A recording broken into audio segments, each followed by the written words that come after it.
Thanks to everyone who have subscribed. If you have not, please do. And thanks for coming out here. I really appreciate you. Nigerian government goes after Endsars protesters. There is a series of oppression going on right now in our land, and oppression is a term used to make somebody submissive, docile, and in a position where they feel helpless. Their mouth is closed and they cannot speak, a position of depression, a position of systematic slavery, so to say, to put it in a mild way. That's what Nigerian government is doing. Like, if you've listened to our previous videos, you will hear us saying, now something happened in the South, majority of the South, almost all the South state, if not all. And in the North, what's happened was them, talking about insecurity, if at all they stood up for something. And guess what? Buhari was to have a meeting, and he had a meeting with the northern governors. Where is he done? Like, where is he done? Where?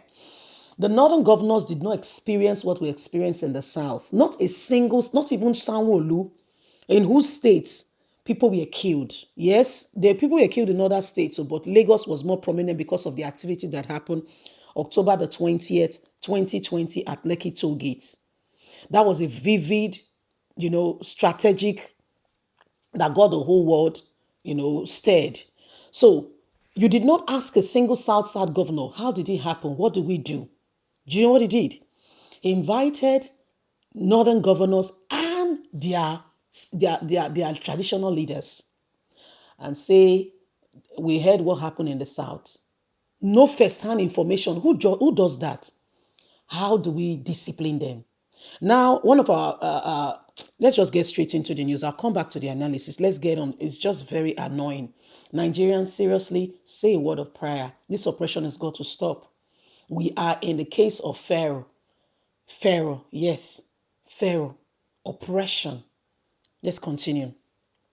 Some of the notable names who promoted the protest against police brutality in line with the tagline, Endsars have cried out with the crime that the federal government had begun to suppress their rights. Yes.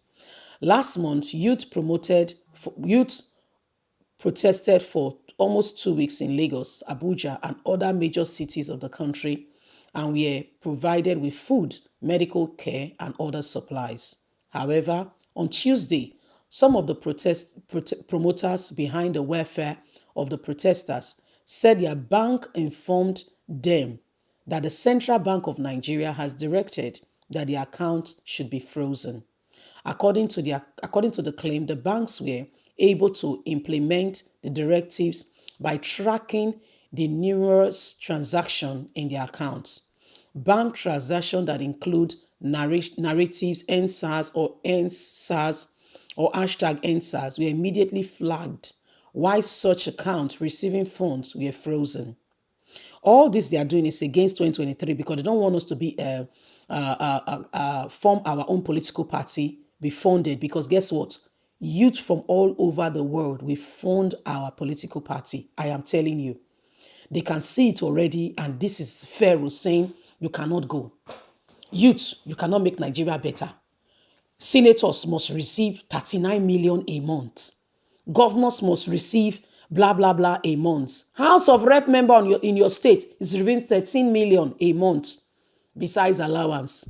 While teachers are receiving 30,000 a month, minimum wage. Bag of rice, 40,000, if not more. Let's continue with the news. Bank transactions that include narrative of Endsars, hashtag Endsars, were immediately flagged. Such accounts receiving funds were frozen. One of the promoters, Basi Israel, a pharmacist who was in charge of the Endsars medical team in Port Harcourt, said his account with Access Bank, marked, the account number is there, had remained frozen since October the 15th.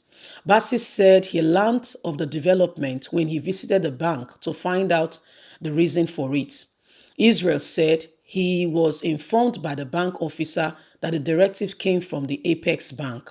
He said, I am in charge of Endsars medical team in Port Harcourt, and we had people donating the medical supply, food, water, ambulances, services, and these And these donations were made directly into the account. And of course, these donations had Endsars descriptions. So I think that was how they were able to flag my account.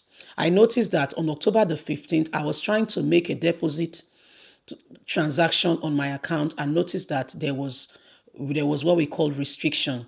So I called the bank and I was told that there was indeed a restriction, but I should go to the branch near me. When I went to the branch, the manager sent an email to the branch where I opened the account.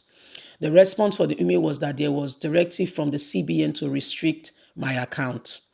The lady was surprised and even asked me if I had any issue with CBN, and I responded that if I had any issue with the CBN, I wouldn't be in the bank in the first place. I would be on the run. I asked what could be done, and she gave me no answer. She said she had to show me the email on her computer, which I read myself directly from the CBN. Please, please, this account on Port Harcourt, blah, blah, blah, blah, Israel also noticed that others had similar problem. It said, I know many persons have the same challenges. Another Endsars promoter who spoke on the condition on anonymity said she had also been informed that by her bank, that restriction has been placed on her account. She noticed that she wanted to be anonymous for fear of being victimized by the government. Nigerian government. One of the promoters of Endsars movement, Pelumi, also confirmed in a tweet that the accounts of several persons involved in the protest has been frozen. However, the acting spokesman of the CBN, Abdullahi, is yet to prove any information on the matter after many attempts to reach him prove abortive. Meanwhile, Nigerian Immigration Service on Monday also prevented promoter of Endsars movement, Mudukbe, from traveling. They seized her passport and told her she cannot travel. The reason for her action was not disclosed to her immediately, but she later got to know that it was a role she played at Endsars. A lot of Endsars promoters are being victimized by the government now to shut them and their rights and intimidation put down, all in attempt to make sure that the youth do not rise up against leadership in 2023. There is a lot going on now. There is a conspiracy going on. Nigerian government is so scared, is so worried. And what are they doing? Intimidation. Listen, guys, we move. We have to have a meeting. Yes? If we must take over from this government, we have to have codes. We cannot let them see us on broad daylight. Leave us a comment. God bless. Bye for now.